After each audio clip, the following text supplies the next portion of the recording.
Welcome to the Healthy Body. Dr. Alex here. Today, we're diving into one of the most under-discussed, yet deeply important topics in women's health: rediscovering pleasure, intimacy, and confidence in your body after 40. This isn't just about sex. It's about mental health, physical vitality, emotional connection, and the simple truth that pleasure is part of overall well-being.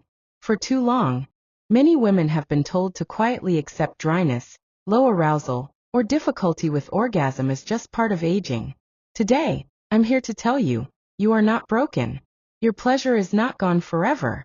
And your body is capable of change, adaptation, and deep satisfaction at any age. Let's begin by talking about why pleasure matters for your whole health. Most people think of sexual wellness as a purely private matter, but research tells a very different story. Sexual satisfaction is linked to lower stress levels, improved cardiovascular health, stronger immune function, and even better sleep quality. In my own clinic, I've seen women walk in feeling defeated and disconnected, and walk out months later with more energy, confidence, and joy in their relationships and in themselves. When you nurture pleasure, you're also nurturing your nervous system, your hormones, and your overall sense of vitality. Now let's understand your real anatomy. One of the most misunderstood organs in the human body is the clitoris. Most people picture it as a small external nub, but that's just the tip. Literally, the full clitoral structure extends internally, wrapping like a wishbone around the vaginal canal. It includes the glands, the part you can see externally, the crura, legs of erectile tissue that run alongside the vaginal canal, and the vestibular bulbs, soft pads that swell with blood during arousal, hugging the vaginal entrance. When aroused, this entire network becomes engorged, more sensitive, and primed for pleasure. MRI scans have shown the average clitoral structure measures 9 to 11 centimeters in length, most of it invisible from the outside, yet critical for sensation. This is why penetration alone isn't enough for most women to climax. Over 80% need direct or indirect clitoral stimulation for orgasm. That's not dysfunction. It's biology. Next, let's talk about hormones and how they shape desire. As we move into our 40s, 50s, and beyond, hormone levels naturally shift. Estrogen keeps vaginal tissue thick, elastic, and lubricated. When estrogen drops during perimenopause and menopause, tissues can thin and dryness can set in. Testosterone, though often thought of as a male hormone, plays a big role in female libido, sexual motivation, and orgasm intensity. Oxytocin, the bonding hormone, is released through intimacy, touch, and orgasm, strengthening emotional connection and lowering stress. The good news? You can support these hormones through lifestyle changes like better sleep, regular movement, and stress reduction. Through nutrition rich in omega-3 fatty acids, vitamin D, and quality protein. And through medical support such as local estrogen therapy, moisturizers, or carefully monitored testosterone therapy when needed.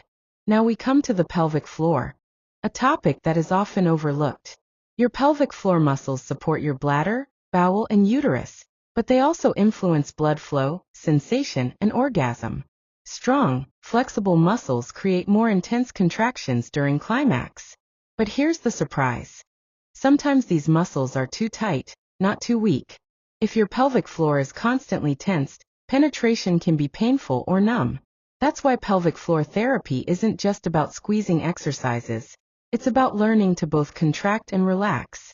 Some things you can try include belly breathing to release tension, gentle hip opening stretches like child's pose or happy baby, and professional pelvic floor therapy for a tailored approach. Even with balanced hormones and healthy muscles, your brain has the final say.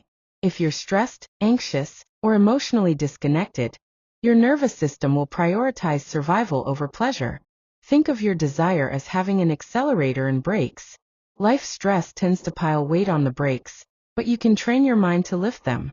Practical tools include guided body scan meditations before intimacy, real-time feedback to your partner about what feels good, and letting go of goal pressure, focusing instead on sensation and connection. Let's bust a few harmful myths. One of the most damaging myths is that real orgasms must be vaginal. Science says otherwise. All orgasms in people with female anatomy involve the clitoral network, directly or indirectly. Instead of chasing one right type of orgasm, focus on what feels good for you. Explore positions that allow clitoral stimulation during penetration. Embrace outercourse, and use toys or manual touch as valuable forms of intimacy. I want to share what I call the Pleasure Reset Plan, a 4-week progressive program to reconnect with your body. Week 1. Awareness without pressure. Explore touch for sensation, not orgasm. Week 2. Blood flow boost. Gentle activity, warm baths, or heating pads to encourage tissue engorgement. Week 3. Mind-body connection. Meditation and mindful feedback with a partner. Week 4. Integrated pleasure. Combine all elements, alternating solo and partnered sessions. Your sexual response is a whole body, whole mind experience. Hormonal changes aren't the end. They're a sign your body needs a new kind of support. Your pelvic floor, your brain, and your clitoral network are all allies waiting for your attention.